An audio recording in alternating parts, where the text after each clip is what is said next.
So may I know who all are joining the call today? Hare Krishna Bhargavi Mataji, Dandavat Pranam, Srila Prabhupada ki jai, Guru Maharaj ki jai, Priti Dasi from Shan. Hare Krishna. Hare Krishna, Priti Mataji, Dandavat Pranam, Srila Prabhupada ki jai.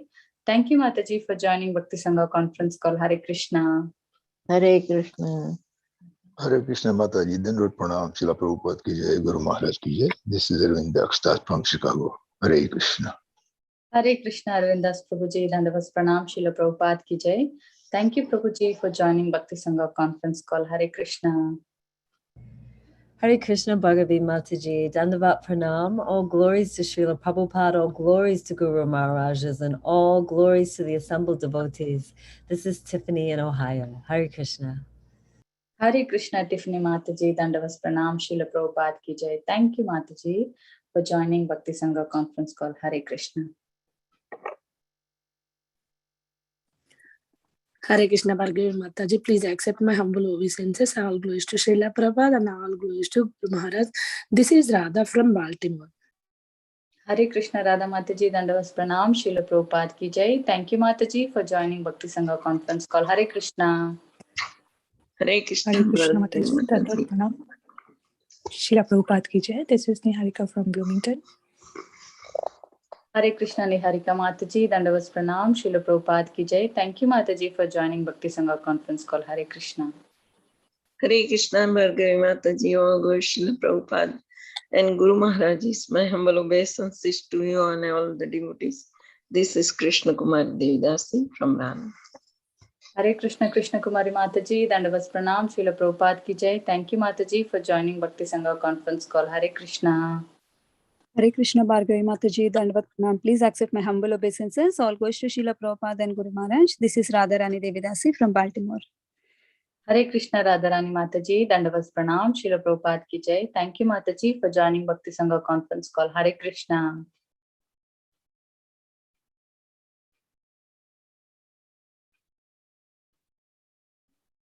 Hare Krishna Bhargavi Mataji, Dandavat Pranam, all glories to Srila Prabhupada. This is Vinita Kandarvika Devidasi from Texas. Hare Krishna. Hare Krishna, Vinita Gandarvika Mataji, Dandavat Pranam, Srila Prabhupada ki jai. Thank you, Mataji, for joining Bhakti Sangha conference call. Hare Krishna.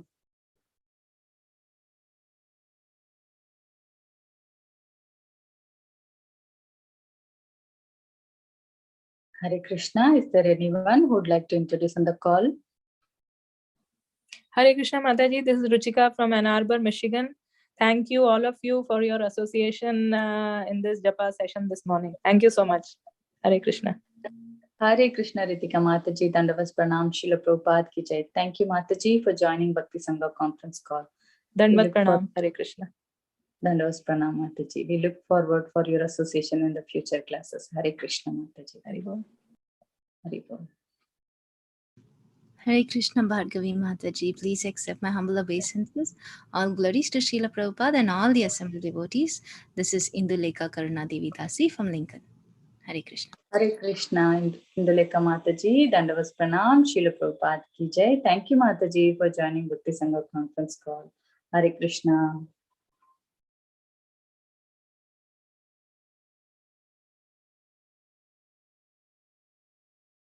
Okay. So I welcome all of you once again. Thank you everyone for joining today's Bhakti Sangha session. So I welcome all of you once again. Thank you everyone for joining today's Bhakti Sangha session. So today's we are really fortunate to have His Grace Baladev Prabhuji to enlighten us on the topic of Srimad Bhagavatam from Canto 5, chapter 10, from Sloka 9 onwards. So before I hand over the call to Prabhuji, I would like to hand over the call to Tiffany Mataji to give a brief introduction about His Grace Baladev Prabhuji. Hare Krishna Mataji, can please take over. Hare Krishna, dear devotees. His Grace Baladev Prabhuji is a senior brahmachari at Sri Sri Radha Gopinath Temple in ISKCON Chowpatty. He is a disciple of His Holiness Radhanath Swami Maharaj. Prabhuji was born in a devotee family, and academically he has a bachelor's degree in physics. He worked for some time before dedicating his life full-time in service to Srila Prabhupada's mission. Prabhuji is spearheading the preaching initiatives for ISKCON Youth Services, which trains thousands of young students in the science of Krishna consciousness. He is also involved in innumerable other services, like serving on the Yatra Committee and leading the book distribution service for ISKCON Chaupati. He is a counselor, a mentor, and a guide to many devotees. He also travels internationally to countries in Africa and Central America to spread the message of Krishna consciousness. Hare Krishna. Hare Krishna. Thank you, Mataji, for the brief introduction. Hare Krishna. Prabhuji, you're there on the call? I don't see Prabhuji Mataji. Yes, Mataji. Pause the recording. We will continue Prabhuji is chanting. coming, Mataji. Prabhuji is coming. Okay. Yeah.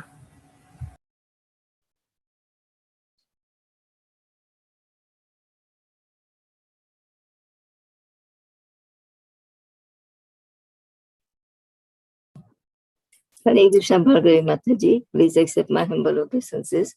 Our Guru Srila Prabhupada and Guru Maharaj and all the devotees.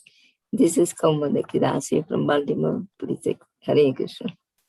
Hare Krishna Kaumudaki Mataji, Dandavas Pranam, Srila Prabhupada ki jai. Thank you, Mataji, for joining Bhakti Sangha conference call. Hare Krishna. Hare Krishna Mataji, thank you. Hare Krishna.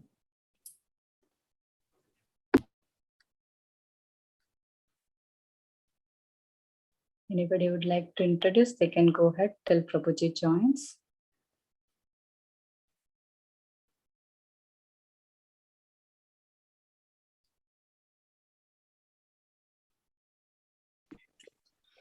Hare Krishna Mataji. Dandavat pranams, all glories to Srila Prabhupada, all glories to Guru Maharaj. This is Meena from Atlanta. Hare Krishna, Meena Mataji, Dandavas Pranam, Srila Prabhupada ki jai. Thank you, Mataji, for joining Bhakti Sangha conference call. Hare Krishna. So thank you everyone for, yes, Mataji. Hare Krishna Mataji, Dandavat Pranam, all glories to Prabhupada, all glories to Guru Maharaj, all glories to Assembled Devotee. This is Mohini Lakshmi from Detroit. Hare Krishna, Mohini Lakshmi Mataji, Dandavas Pranam, Srila Prabhupada ki jai. Thank you, Mataji, for joining Bhakti Sangha conference call. Hare Krishna. Hare Krishna. Hare Krishna. I thank everyone for joining Bhakti Sangha conference call and patiently waiting. And today we are really fortunate to have His Grace Baladev Prabhuji to enlighten us on the topic of Srimad Bhagavatam from 5.10.9 onwards. Hare Krishna Prabhuji, Dandavat Pranam, Srila Prabhupada ki jai. Thank you, Prabhuji. Hare Krishna. Thank you, Prabhuji, for giving your time and association in this conference call. So we are really fortunate to hear from you, Prabhuji. You can please take over the call. Hare Krishna. Yeah, thank you. Yeah, Hare Krishna Prabhuji, we can't see you.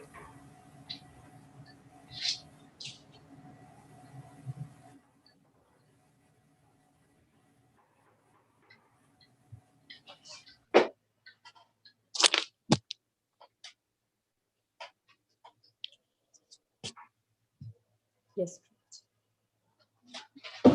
Hare Krishna.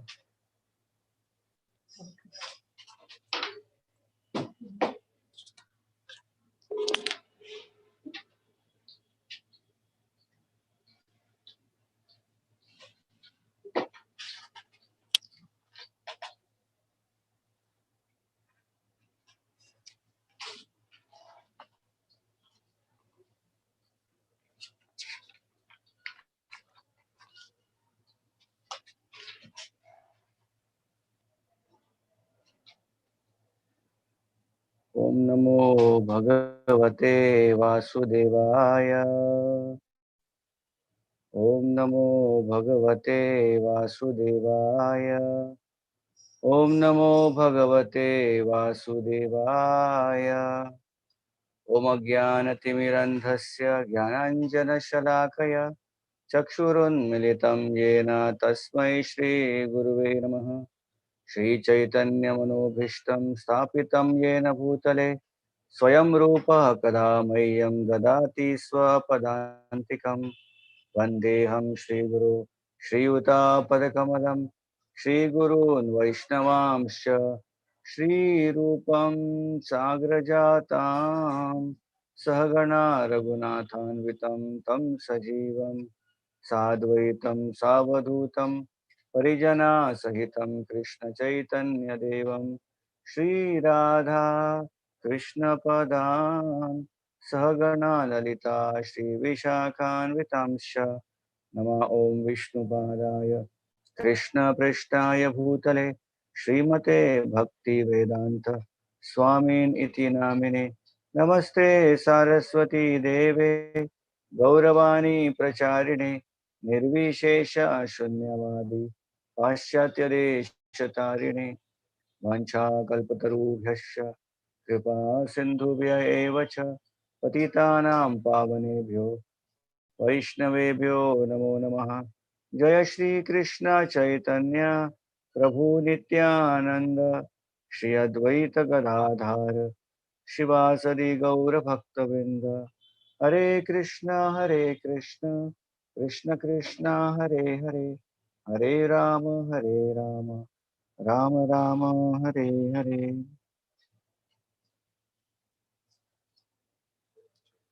Hare Krishna.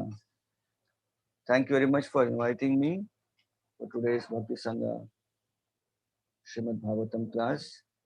And today we are discussing from the verse of Srimad Bhagavatam, 5th canto,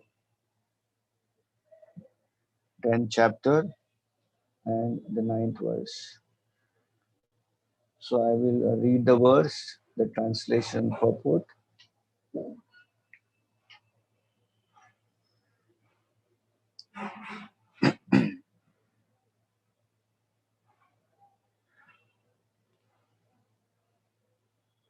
Brahmanavacha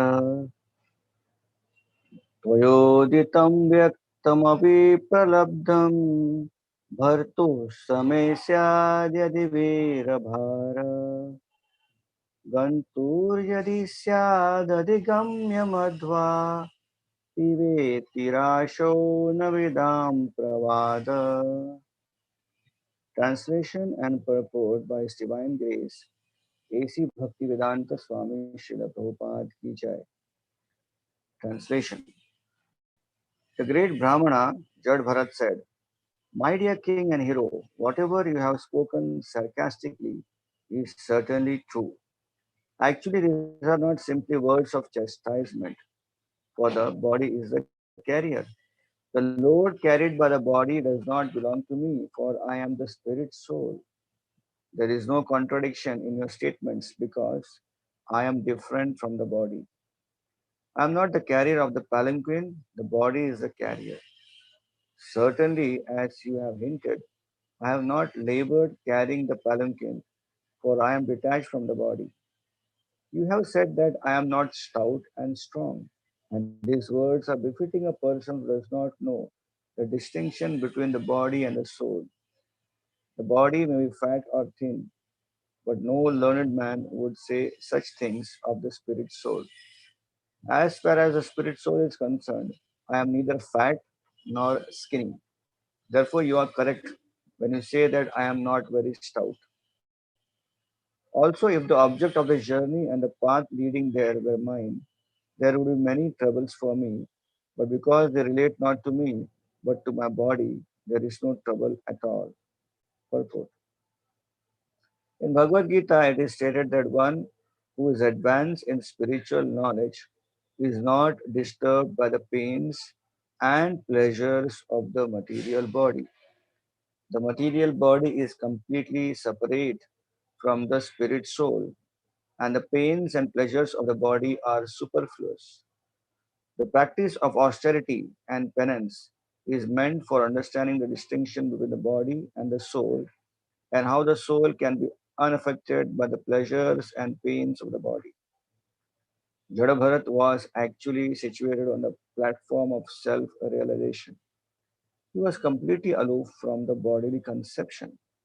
Therefore, he immediately took this position and convinced the king that whatever contradictory things the king had said about his body, he did not actually apply to him as a spirit soul.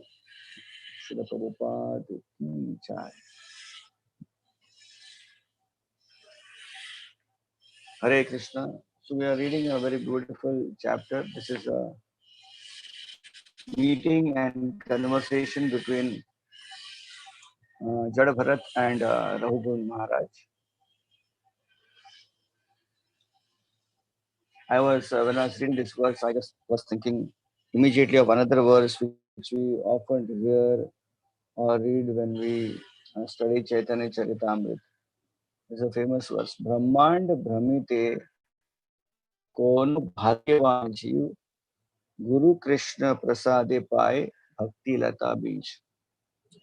So this verse essentially speaks about how we are roaming around in this universe, taking birth after birth, and finally we get mercy of Guru and Krishna, and then we receive the Bhakti Lata Bij. In essential, this verse can be also condensed into two simple statements. One is by the order of, one who wants Krishna, then by the mercy of Krishna, Krishna arranges for a guru for such a person. And when you get Guru, by Guru's mercy you get Krishna. That means by Krishna's mercy you get Guru, and by Guru's mercy you get Krishna. That is a very beautiful understanding or a simple way of explaining this verse of Brahman Brahmite Kono Bhagyavan Jeev. Now, why are we discussing this verse Brahman Brahmite Kono Bhagyavan Jeev in this context? Because I was thinking that, indeed, King Rahugun has come to the main junction of his life where he is receiving special mercy. He is that Brahman Brahmite Bhagyavan, is a Brahman Brahmite Jiva. He is transmigrating in all those species of life and now has become a very, very important person, the king. And now at this point, he is meeting his would-be guru, his spiritual master. So, how this verse Brahman Brahmite applies to Raghuvan Maharaj? Very simple. We mentioned that by mercy of Krishna, one gets Guru. So how Krishna's mercy has come in the life of Maharaj Raghuvan? So if we analyze the previous verses of this chapter, it is mentioned in the previous verses that King Raghuvan was traveling, right? He was traveling through a forest, and carried in a palanquin. But where he was traveling? It is mentioned that he was traveling to Kapila Ashram. What is Kapila Ashram? Kapila Ashram is the ashram of sage Kapila. Why was he traveling? Then our Vaishnava Acharyas, they mentioned in the commentary that King Raghuvan was feeling emptiness in his life. He was feeling that I need spiritual knowledge. In my life, I got lot of material success, but I haven't received spiritual knowledge. And not knowing what actually spiritual knowledge is all about, having heard from here and there, he thought, let me go and meet some great sadhu, great rishi. Maybe they can help me. So then he had heard that, well, we can go to Kapila Ashram. Now, Kapila Ashram can be in many places, but there is one famous place in Kapila Ashram. It's called Ganga Sagar. We all know in India there is Ganga Sagar, the island of Ganga Sagar, where Ganga meets the ocean, where Kapila Muni was meditating. And so he thought, let me go to that place and I will meet Kapila Muni and I will put forth my desire, inquisitiveness. And it is said that Raghuvan Maharaj also was thinking, if I am going to the forest, maybe I'll also meet Dattatreya Rishi. Because previously people who were enlightened, they who were inquisitive of Krishna consciousness, they also met Lord in the form of Dattatreya. Somehow invisibly Dattatreya would manifest and give instructions. So he was in his mind thinking in that aspect that I need mercy of Krishna. So trying to achieve Krishna or Krishna consciousness, he was moving towards Kapila Ashram. So Krishna saw that. So by Krishna's mercy, now Guru has come. But Guru has come in an unusual way. The Guru is not come in a form where Raghuvan Maharaj is first offering obeisances, Dandvat Pranam Guru Maharaj. No. He has come in the form of a palanquin carrier. And that's very strange. And I would say that's not at all strange because many times in our life also we meet great Vaishnavas or our Guru Maharaj in a unique way itself, right? So if today King Rahugun would have been present amidst us, and we would have asked him, Maharaj, Prabhu, can you tell us such a nice devotee you are, how you came to Krishna consciousness?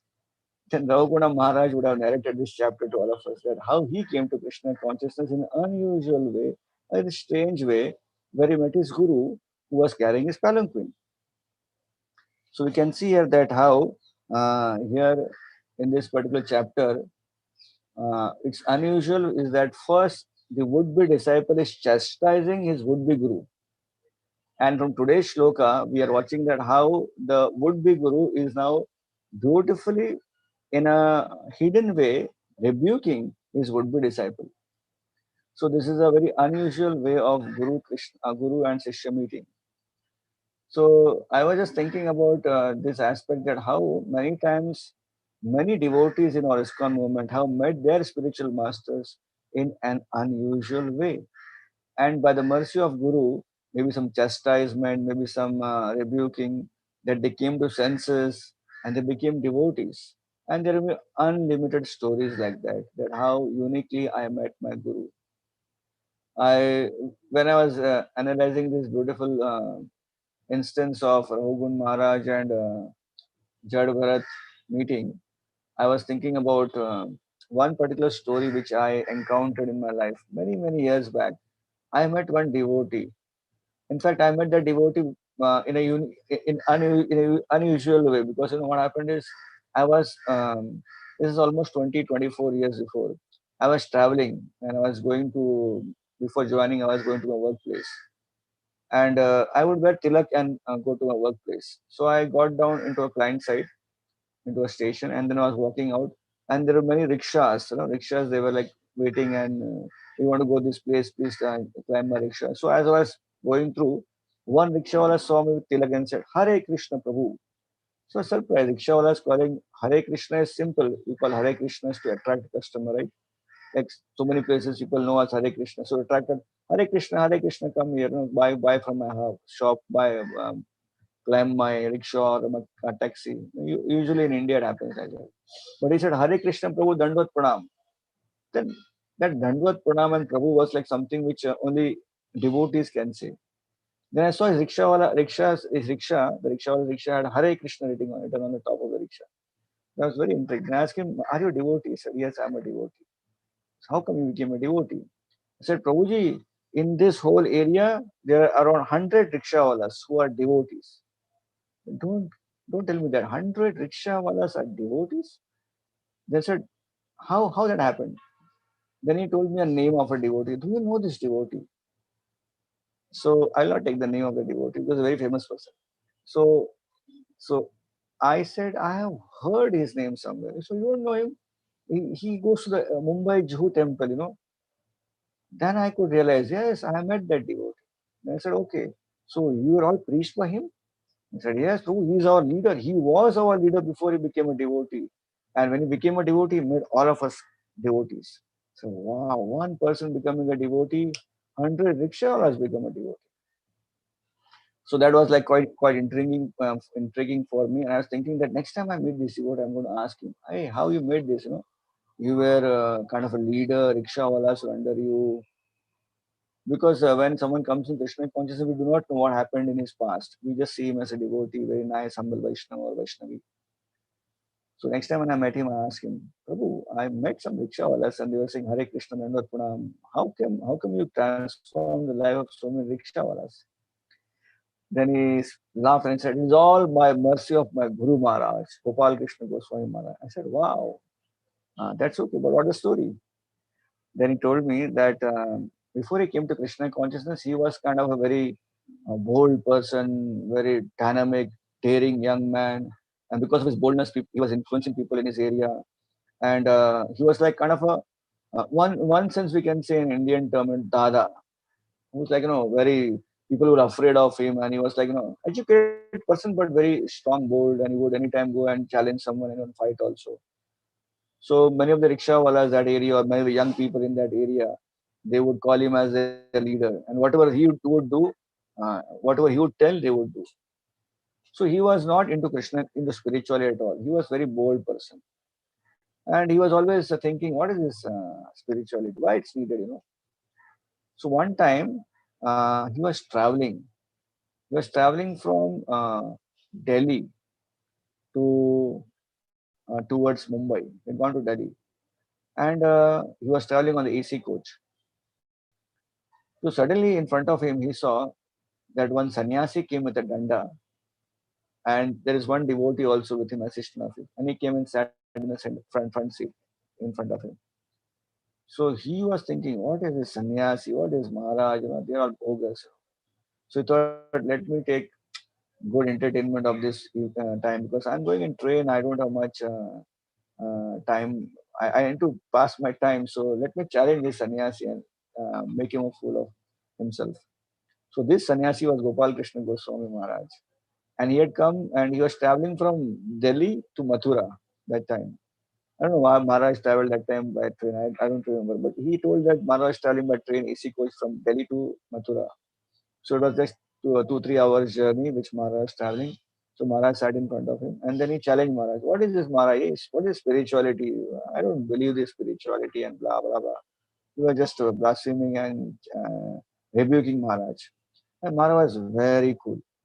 Maharaj kept silent. And when he finished, then Maharaj answered very gently. Just by Maharaj's beautiful words, soothing the way he was speaking, it affected this person's heart. And how he was challenging and rebuking it, Maharaj was so cool, so patient. And each and every question which he asked in those 2.5-3 hours, Maharaj answered all the questions. And after 3 hours, as Maharaj was getting down at Mathura station, this person was a changed person. He said, Maharaj, I want to meet you. Where I can come and meet you? I want to meet you more. And he said, you come to meet me in Mumbai when I come to Juhu temple. And then later, when Gopal Krishna Goswami Maharaj came to Juhu temple, this person went and met Maharaj. And then Maharaj spoke to him at length, long hours, and actually gave him mala to chant. And he began chanting and slowly coming temple, and a transformation took place. He became a devotee. And now he became a devotee. There was a transformation for him in his own area where he was known as a leader. So he thought, instead of running away from the reality, let me go and all those people who are always saluting me, let me convert them into bhaktas, in devotees. So he went and preached to all those rickshawalas and all those young people around him and made them devotees. And eventually the program began. And all of the rickshawalas, most of them, and he himself got initiated from His Holiness Gopal Krishna Goswami Maharaj. So this is something which I just suddenly remembered when I saw this beautiful, was reading this beautiful pastimes of Raghugun Maharaj meeting Jada Bharat, his spiritual master, in a unique, unusual way, where he's rebuking his own guru, and the guru turns back very calm in a patient way, answers all his questions and enlightens him. So first, Raghugun Maharaj is on top in the palanquin, and Jada Bharat is kind of holding the palanquin and walking. And the turn of event, Jada Bharat becomes guru, and the palanquin person, King Raghugun, falls at the feet of Jada Bharat. So this is something which we see as a unique thing in the life of King Raghugun. He was blessed by Krishna to get association of Jada Bharat. Srila Vishwanath Chakravarti points very beautifully that Jada Bharat, as the name says, Jada Bharat. Jada means he is very internal, intrinsic. He is not dealing with the outside world. In the outside world, it is seen Jada Bharat as a very dumb and dull person, even though he was very active inside. And he wanted to be like that because of his past life of missing the bus, that he was Bharat Maharaj, but he became a deer, and now he was Jada Bharat. In the life of Jada Bharat, he was rebuked many times. First, he was rebuked and chastised by his own brothers, his family members, but Jada Bharat remained quiet. Then he was chastised and rebuked, and also to the point of being killed, threatened to be killed and about to be killed by the dacoits who were worshippers of Kali. Still he remained quiet. In this case, when King Rahogun was chastising him, he did not remain quiet. Here is the first verse where he is enlightening Rahogun Maharaj. How come Jada Bharat remained quiet in the first instance of brothers and family members rebuking. Second instance, the dacoits rebuking and chastising him. Same. Third instance, Rahogun Mara chastising him, he speaks back and enlightens him. And the reason is all because, as Shri Vishwanath Thakur points out, in the first two cases, the brothers, the family members, and dacoits, they were not in a position to accept Jad Bharat's mercy. They were not in the platform. They were not ready yet to accept the mercy of Jad Bharat. So Jad Bharat remained intrinsic. He did not speak.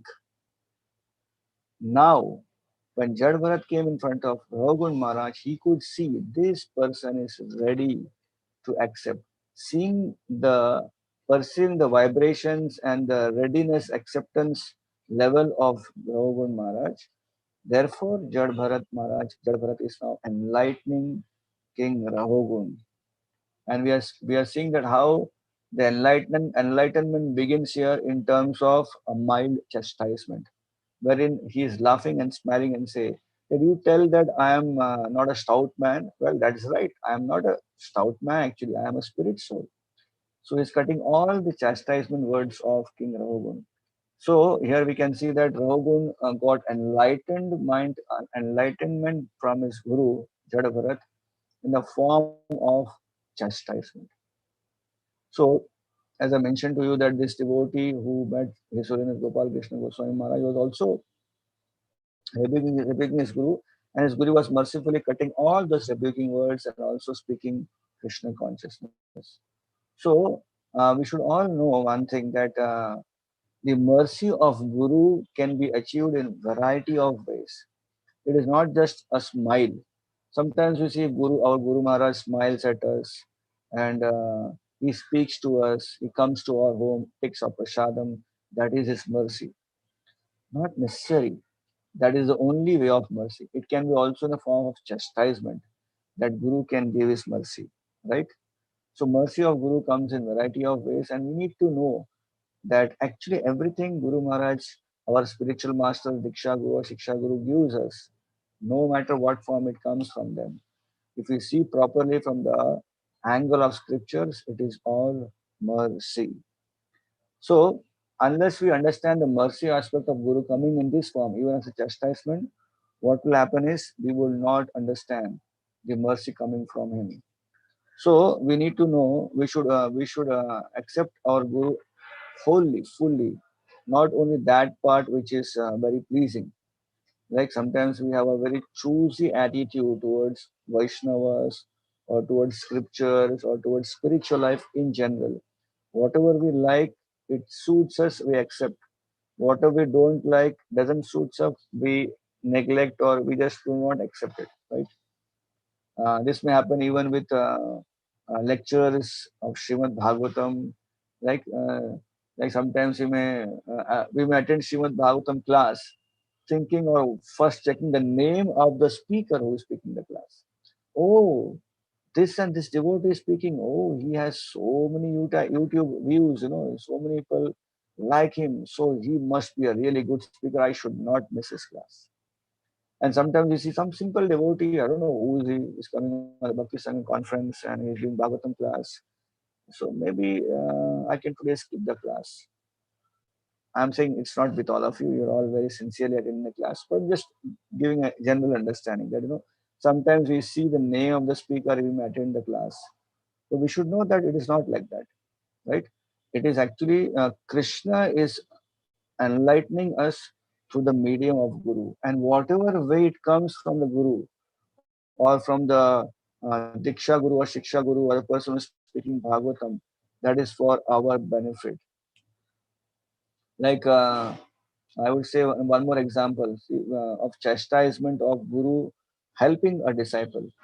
We have the famous example of Narad Muni and Vyasadev.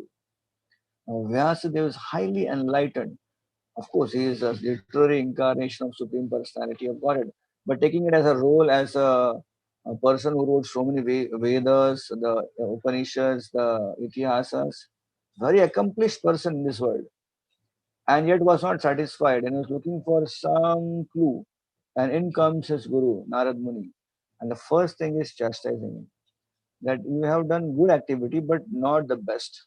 You forgot to glorify enough Supreme Personality of Godhead Krishna.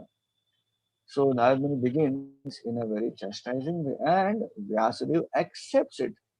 Vyasadeva is not thinking, why Narad Muni is chastising me? I wrote so many Vedas, I wrote so many Itihasas. He should say in a beautiful way, in a nice way, I am a Vyasadeva. Everyone knows me as Ved Vyas. But he accepts Narad Muni. Whatever he speaks is true. Yes, he has diagnosed my problem. So when that acceptance is there, what is the end result?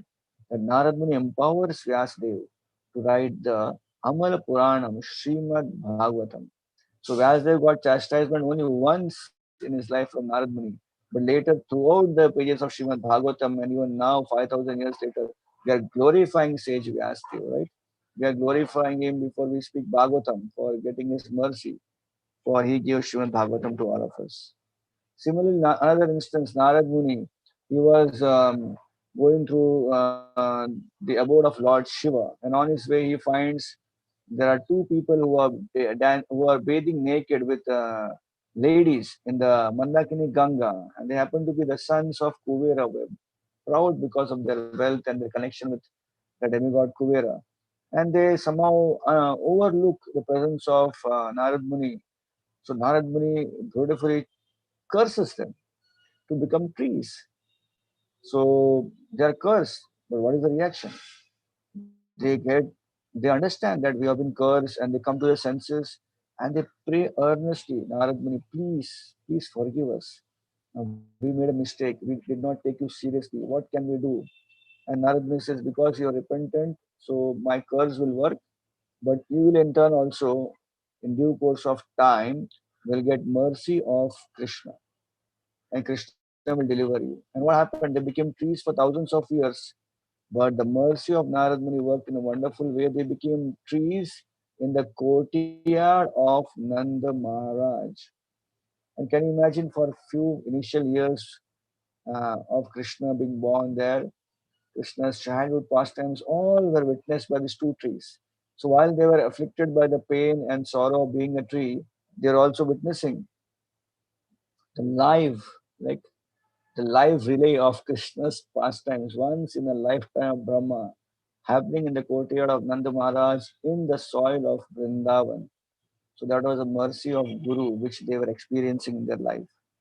So this is example of how two different disciples accepted the chastisement, and in effect, the result was pure mercy which had dawned upon them. On the other hand, we find there are many people who could not utilize the mercy of their Guru. Now, I'll take an example of one person who got a lot of mercy, but he could not utilize it. In fact, of surrendering to the Lord, he was manipulating the Lord. Yes, we are speaking about another wicked person here, that is Duryodhan. Right? Now you may say, how Duryodhan got mercy of Krishna? Well, Duryodhan was one of the favorites of Lord Balaram. Balaram is Guru Tattva. So this is quite amazing that Duryodhan was offending devotees, was against devotees, was not in favor of Krishna. But the same Duryodhan was also favorite of Balaram. This is Krishna's mercy. Krishna arranged that he himself as Balaram would accept Duryodhan as his disciple and give him a chance.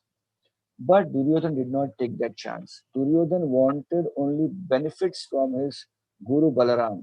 He did not want enlightenment. And therefore Balaram allowed him to be his disciple, but did not give him pure unalloyed mercy. His Holiness Gaur Govind Swami Maharaj mentions in his book beautifully that Balaramji, he mentions that Guru gives two types of mercy. One is Sakapat mercy, Sakapat Kripa, and other is Nishkapat Kripa. Nishkapat means unalloyed, without any taint. He gives mercy of Krishna. And Sakapat means he gives sometimes, but he hides and he does not give fully. So it's just like Krishna also when he surrendered to Krishna, Yatha mam prapadyante tam tataiva bhajamiham. Vartaman Vartante. So everyone surrenders to Krishna, but in different ways. And Krishna rewards accordingly. So Balramji was rewarding Duryodhan, but in a hidden way. It was not his pure mercy, it was covered mercy. Sakapat, mercy or kripa. So Gaur Govind Maharaj mentions that Duryodhan was disciple of Balramji, but he did not receive pure, because Balramji could sense that this Duryodhan is utilizing or manipulating me. There are many times, many instances in Mahabharata where Duryodhan was trying to manipulate Balramji and was trying to put him uh, against Krishna. He would go to Balramji and he would kind of speak ill about Krishna and try to create dissension between Krishna and Balaram. And Balaramji could see that. But as soon as Duryodhan would speak ill about Krishna, immediate Balramji would chastise him and said, "What do you know about Krishna? He is Supreme Personality of Godhead. You are such a useless person. Such a nice opportunity you have got to surrender to Krishna. The Pandavas are surrendering to Krishna, but you are not taking the opportunity." And Duryodhana would think, "This is all useless. No? I missed my chance. Next time again I will try to create dissension with Krishna and Balaram." So this was Duryodhana's mentality. So he had the best of gurus, but he did not utilize the mercy of gurus. So he was getting mercy. Of course, he got some mercy of Balaramji, but it was not pure mercy, which what Krishna was giving to the Pandavas. That mercy was missing. So we see that how Guru's mercy is available to all of us, and it can come in variety of ways. It can come in pure good words, smiling, uh, coming to our house, prasadam, and reciprocating with our services, or it may also come in the form of chastisement. Srila Prabhupada also many times we have heard from his disciples that he was like a rose, right? He was soft like a rose. But some devotees also told us that he was hard like a thunderbolt also. So one time in a room conversation, one devotee asked Srila Prabhupada, when you speak Bhagavatam class, when you speak room conversation, you use heavy words, fools, rascals, right? So Prabhupada said, yes, that is my style, Prabhupada said. He told the devotee that is my style. In one hand I have Bhagavatam, and in another hand I have a sword. So sword means literally Srila Prabhupada carried a sword on his hand. No, it was like he used Bhagavatam. From Bhagavatam, he used sword-like words to cut through the illusion of ignorance. So many times people did not understand Prabhupada's mood, and they would feel that why this Swamiji is chastising, why he is so angry sometimes, why he becomes so uh, very much annoyed. But actually, it was Srila Prabhupada's mercy in form of chastisement. And those who took it positively, they achieved mercy, they progressed in the Krishna consciousness. And so many people came to meet Srila Prabhupada, but somehow they could not take advantage because they considered Srila Prabhupada as an ordinary person. So that is the amazing thing which we can learn from this wonderful narration here. I was once hearing a lecture of His Holiness Giriraj Swami Maharaj, and he was discussing beautiful pastimes of Srila Prabhupada. So when the question one devotee asked Srila Giriraj Maharaj, Maharaj, you are practicing Krishna consciousness, you have been so close to Srila Prabhupada and practicing after Srila Prabhupada left for so many years. Maharaj, could you give us some idea about how you could continue practicing Krishna consciousness as strong as you are practicing in the presence of Srila Prabhupada? And Giriraj Maharaj gave a very simple answer. He said that that I don't know how, but by Krishna's arrangement, I came close to my Guru, Srila Prabhupada. I got his association. So I put faith on my Guru, and I saw my Guru also put faith on me. Srila Prabhupada had so much faith on me. He gave me so many projects. He said, "You do this, you do this." He made me in charge of many projects. I had finance. I had a lot of decision power. So he said that Srila Prabhupada put faith on me. Srila Prabhupada gave so much mercy on me. And I was feeling that I shouldn't break his faith. I don't deserve that mercy and faith which he has put on me. So at least let me not deserve, at least I should not break that faith which he has put on me. So he said, all through these years, every time I was going through my life, I was thinking, if I do this, what will Srila Prabhupada think about me? He will not feel good. Just that thought of what will my guru think if I do this or if I don't do this, that kept me always on the right track of bhakti. And I was thinking that compared to Duryodhan and compared to people who do not accept Krishna consciousness, this is the hallmark of a devotee, where everything, even in separation from his guru, his hallmark is thinking that whatever I'll do, this, whatever activity currently I'm doing, is it very much conducive for my Krishna consciousness? Will my guru will be happy? He has invested so much of time, he has given me initiation, he has given me shelter, he has taken all my karma. So, will that be a good way of reciprocating with him? So, this is what he felt like that. So, therefore, we should understand that here Guru's favor is an important thing. Guru's favor can come in any form. And we as disciples will never understand in what way the Guru will favor us. Sometimes Guru's favoring another disciple could be a way to even just keep him in Krishna consciousness. Like, for example, one time in a house, there was a father. So he was waiting for his two children to come to home and tell him his results. So that was the day of results coming out from the school. So the first child came and he told father, Father, I got 75 percentage of marks out of 100. And the father became very grave. What is this 75%? You don't study hard. Go and study now from today onwards and you should get more marks. So this boy said, okay, father. And he went and immediately began his studies. Second, second child came and he came to his father and said, Father, how much marks you got? He said, my father, I got 65%. And the father was so happy. He embraced the child, said, very nice, amazing 65%. You are such a nice boy. And he gave him some sweets to eat. So there was one more person in the house who was watching all this. And when the second child went, he asked the father, the first child got 75%. And you chastised him, said you should study hard. The second got 65%. And you are loving him and giving him a prasadam or chocolate, whatever it may be. So he said, you should know the past, he said, This first boy, he used to always get 85% in his exam.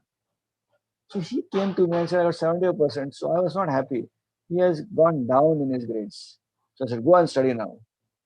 The second boy, he always gets 50% in his exam. I was always struggling.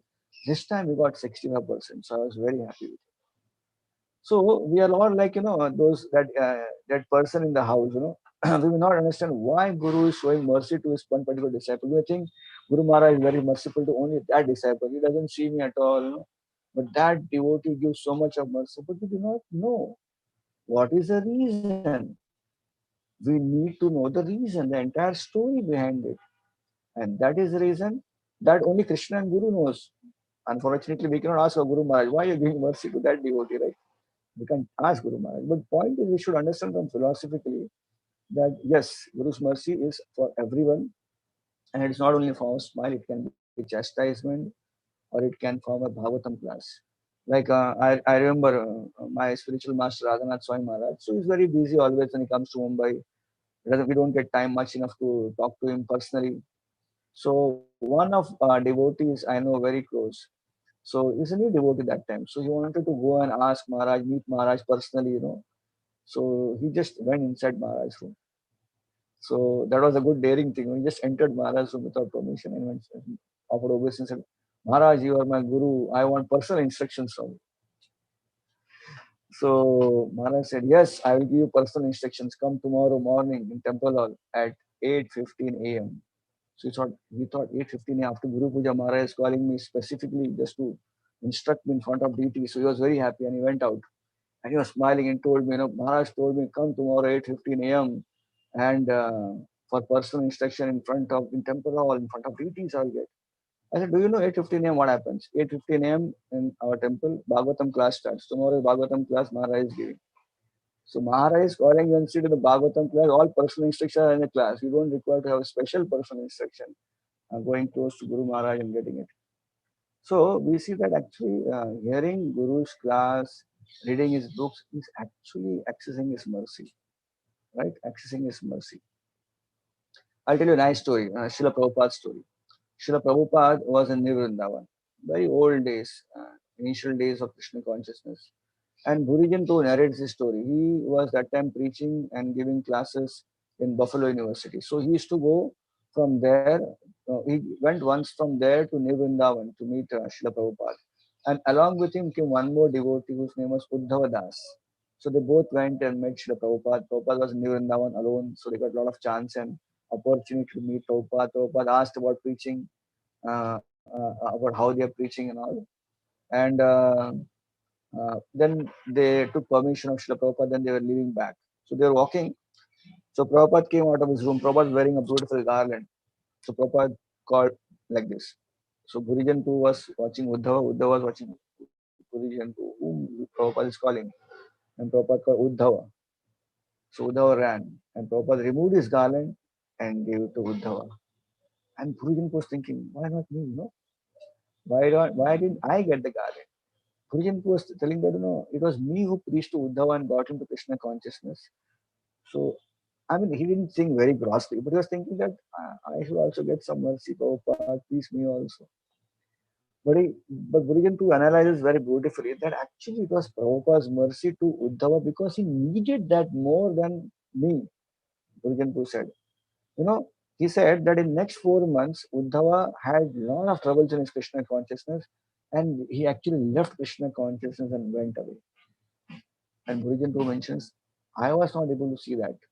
But Prabhupada was perceiving the challenges Uddhava was facing in his faith and inside his spiritual life.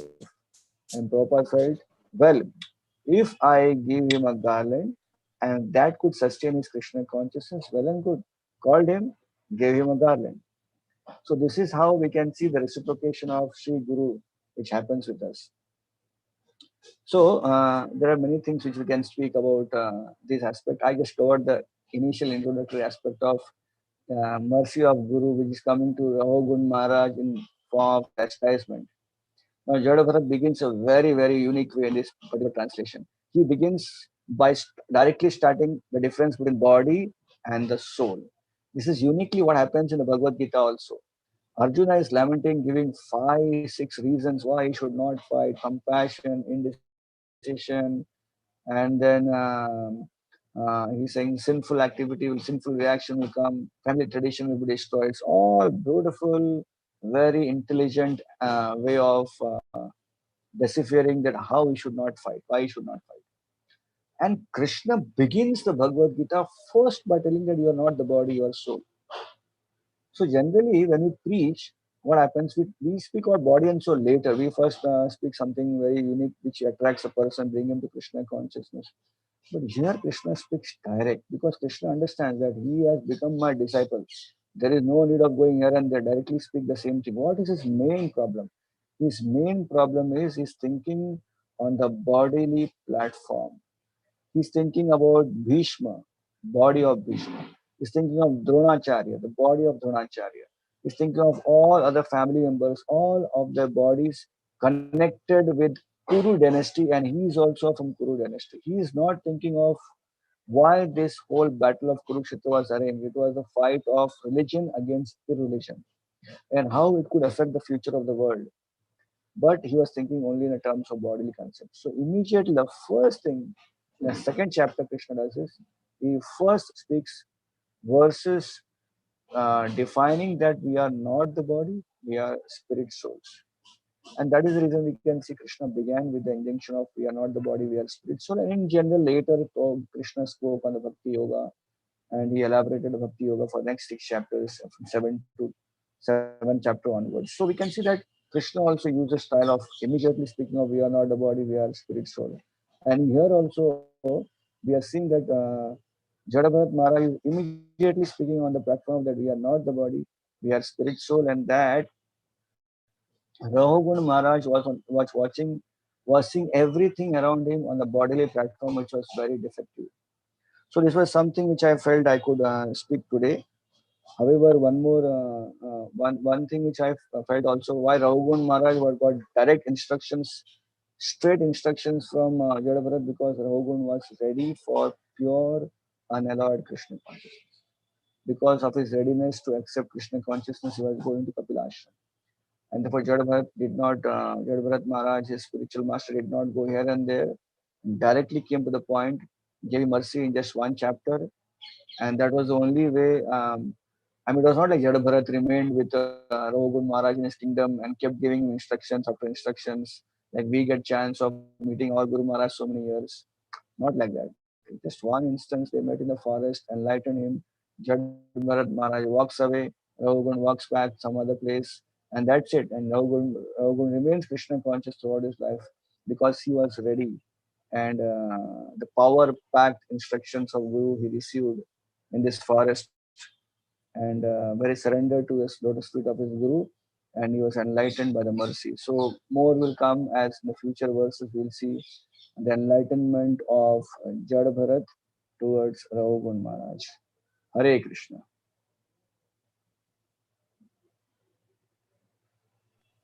Hare Krishna, Hare Prabhuji. Krishna. Thank you so much, Prabhuji, for the very beautiful class. It was very nice hearing about so many real stories that happened because of devotees association and all that. It's very inspiring, Prabhuji. Thank you, Prabhuji. And I request devotees, if they have any questions, they can ask now.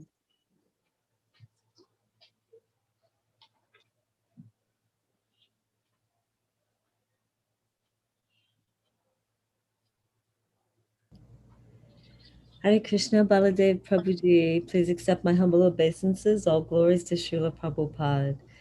Thank you so much for such a beautiful class. All of the examples that you shared, as Bhagavi Mataji just said, are very inspiring. And I just wanted to ask you about the two types of mercy that you were speaking of with the Guru. What are they again? I'm sorry, I just wanted to write them down. Sorry, it was Sanskrit, so I will just speak it again so it's more clear. One is called as Kapat. See, Kapat means, what is the exact word of Kapat? Kapat means cheating, right? Cheating. Cheating mercy. What can we, sometimes English is a little difficult, Sanskrit words you can write in English. How can cheating mercy of Guru? But that's the point. Kapat literally means cheating. So Kapat mercy means cheating mercy. So Kapat means with cheating mercy, and Nishkapat means without cheating, pure mercy. So we see that how spiritual master or even Krishna also, many people come to them and they have their own agendas, right? So as a representative of Krishna or Krishna himself, they cannot say no to anyone. But they're also very choosy about whom to give real mercy and whom just whatever they want, give them what they want. And like for example, Srila Prabhupada would often meet so many people in India, right? When he would come to India, and then they would all be in a mood of, give blessings, give blessings. Like Srila Prabhupada was traveling in a train with few of his disciples. And when two Indian gentlemen, they saw Prabhupada, they entered the coach and said, Swamiji, Ashirwad, give your blessings, give your blessings. And Prabhupada was very in a serious mood talking with the devotees. Suddenly, Ashirwad, So he turned around and said, you want my Ashirwad, my blessing? He said, yes, Swamiji, Ashirwad. He said, this is my Ashirwad. And then he showed three devotees, disciples. They're all Shivanate sannyasis. I'll give Ashirwad, you become sannyasi. No, we'll come later, Maharaj, Haribol, Hare Krishna. They went away. So Srila Prabhupada had his own. So this is what called as Sakapat and Nishkapat. That Prabhupada's Guru's mercy is available. We want it. If you are ready, he will give pure, unalloyed, parampara, transparent via media mercy. Otherwise, if you want blessings, okay, Hare Krishna, be happy wherever you are. So just to get rid of us, just be happy. Okay, Hare Krishna, you want a happy life, okay, stay happy. But you want Krishna consciousness, then that also is available. So as we approach, Sakapat and Nishkapat. Nish means no kapat. And Sa means with kapat. Like that. Thank you so much, Prabhuji. Thank you again for the class. Hare Krishna. Hare Krishna.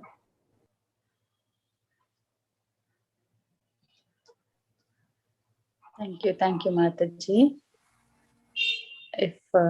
if anyone has any other questions or comments, they can go ahead now. Hare Krishna, Prabhuji, Dandavat Pranam.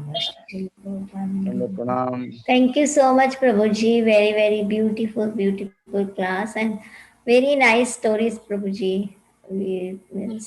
You give very nice examples so we can understand the topic very nicely, Prabhuji. Thank you so much. And how means Chedabharata, he became the guru of Rahuguna is really amazing. Means he took the instructions from Chedabharata is so nice, Prabhuji. Thank you so much.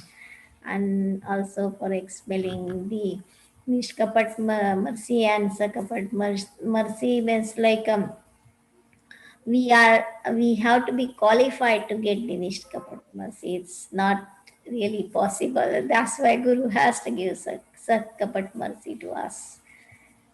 It's not means disciple has to be qualified for that. Thank you so much, Prabhuji. Very, very instructive class, Prabhuji. Thank you so much.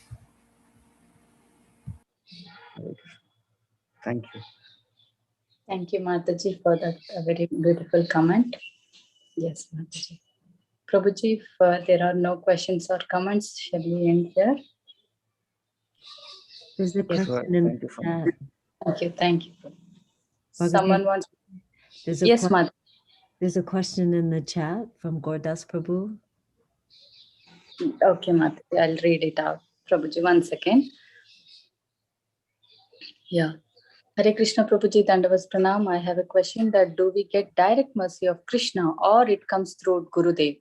I have another question that if there are no Vaishnavas around then, if we serve Tulasi Maharani, then will it be Vaishnava Seva? So these are two questions or these are one question? This is one question. Two questions, Prabhuji. From the same person? Yes, Prabhuji. Okay, so we'll answer the first question. Yes. Krishna's mercy and Guru's mercy.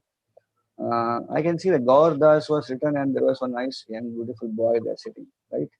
Who is now closest video. So I will answer him nicely. So if Gaur Prabhu, if you are Gaur Prabhu or Gaur Das, if let's say your mother is making beautiful cheesecake, she gives you a cheesecake. You'll be happy to receive the cheesecake. I hope you like cheesecake.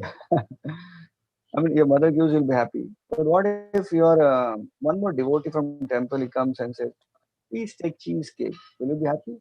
You'll be happy definitely because you want cheesecake, whether it comes from mother or it comes from other devotee.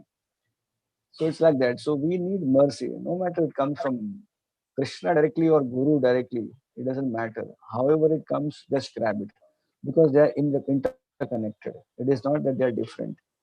Right? It is just the hand. Like for example, your mother may have made a cheesecake and your neighboring devotee comes there, she feeds you the cheesecake. It is the same cheesecake made by the mother. So Krishna's mercy and Guru's mercy are not different. In fact, they are same. It is just it is coming. One comes to the medium of Krishna, one comes to the medium of Guru. Now, in our general life, and we see, we often get mercy through Vaishnavas because we are not yet connected with Krishna fully. When we connect with Krishna fully, just like gopis, Yashoda, pure devotees, they can access Krishna directly. We haven't got that passcode to access Krishna.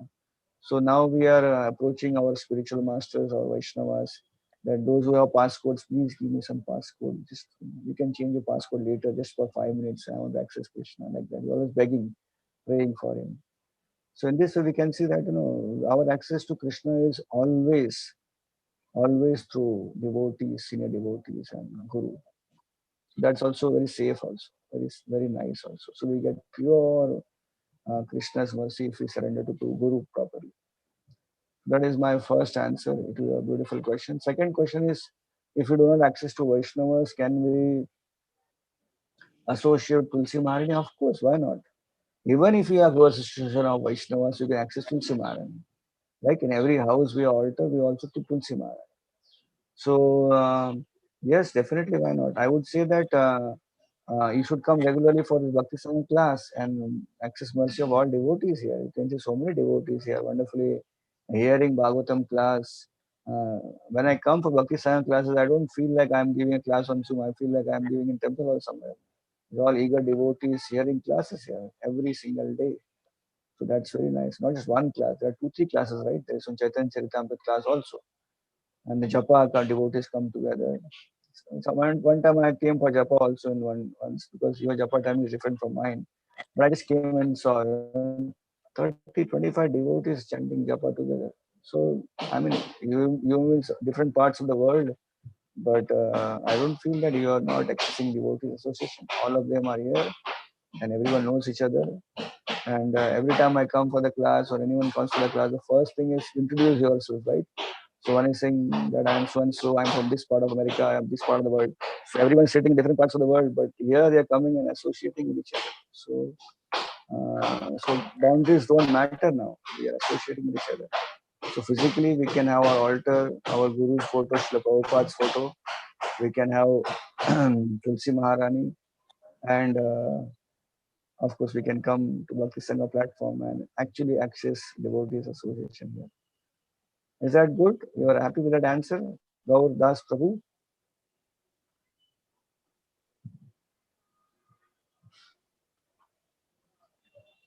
Hari Bol. Hare Krishna. One more question, I think. So we have time? Yes, Prabhuji. Hare Krishna. One question, Yes. last question. There is another question. How we can receive the mercy of Guru through so many examples? Okay, that is a comment. Thank you. Another question is Dandavats Pranam. How the aspiring disciple before initiation will receive mercy of Guru Maharaj? How will the aspiring disciples before initiation receive the mercy of Guru Maharaj? In the form of his instructions, right? So we have Vapu Seva and Vani Seva. They both are same. In fact, Srila Prabhupada said Vani Seva is more important than Vapu Seva. Vapu means physical association, and Vani means his words, his instructions in the form of his classes. So when we access Guru Maharaj's lectures, I'll tell you that it's a fact. We get more mercy of Guru Maharaj than actually physically being with him. Because physically being with him, because we are accessing Guru Maharaj through our senses, through our eyes. Most of the time we see that our eyes always, they betray us. We see something in devotees also, we are nice devotees, we see fault in those devotees. So eyes are very betraying always. But ears are could be more reliable, because ear means you just hear, right? There is more analyzation in the eyes than the ear part. So when you hear, and because hearing starts with ear, so here is a proper, very amazing methodology by which we can increase our faith. So by seeing Guru Maharaj, we can get faith in his actions. But by hearing Guru Maharaj, we can get more faith in his actions, or more faith in his words, or more faith in him. So hearing is very, very important. So whether one is initiated, whether one is initiated initiated in 10 years of initiation, or 20 years of initiation, 100 years of initiation, or years and years of initiation, the common methodology and the powerful method of connecting with Guru is hearing his classes. That's very important, because with Shravanam, we get enlightenment how we can progress in Krishna consciousness. I was hearing a lecture of Indraduna Swami Maharaj, and he was mentioning that he meant a very beautiful point, that we are hearing so many Bhagavatam classes, we hear so many devotees speaking, and many devotees just when they speak, we just like it so much, we like to attend their classes. But when we hear Guru Maharaj, then one special thing happens in his class, that what he speaks in his whole class, sometimes 2-3 sentences come and directly straight goes into our hearts, right? And it affects us like no one can affect us, because we have a connection with our Guru, and we took initiation from him. So he has the most powerful connection with us. The most direct connection with us is our Guru, because of the connection of initiation or connection of Shiksha. And when we hear him, we could see that our Guru's words really goes into our heart, and we many times feel that this is what I wanted in my life today, and exactly my spiritual master spoke those words. So right now, talking about spiritual master, Diksha and Shiksha Guru both, right? This is very important to understand. When we have our Shiksha Gurus, when we are Diksha Gurus and we access their classes, what happens? Those instructions, those words affect us and they make us progress in our Krishna consciousness. They speak exactly what we need at this point of time in our life. So the best seva or the best way of engaging in service of Guru before initiation or after initiation is to engage hearing in Krishna in Guru's beautiful Vani instructions or his lectures. Thank you, Prabhuji, for that beautiful answer. Yeah. Yes, Hare Prabhuji. Krishna, thank you very much for inviting me. Happy to be all with some service to all of you, and have a nice Krishna conscious day for all of you. Hare Krishna. Srila Prabhupada ki jai. Grantra Srimad Bhagavatam ki पञ्चकल्पतरुभ्यश्च jai. कृपा सिन्धुभ्यश्च Sindhuveva पतितानां Patitanam वैष्णवेभ्यो नमो नमः So वैष्णव divine Vrinda ki jai, Srila Prabhupada ki jai, His Grace Baladev Prabhu ki jai. जय Hare Krishna. Thank you, everyone. Krishna Prabhu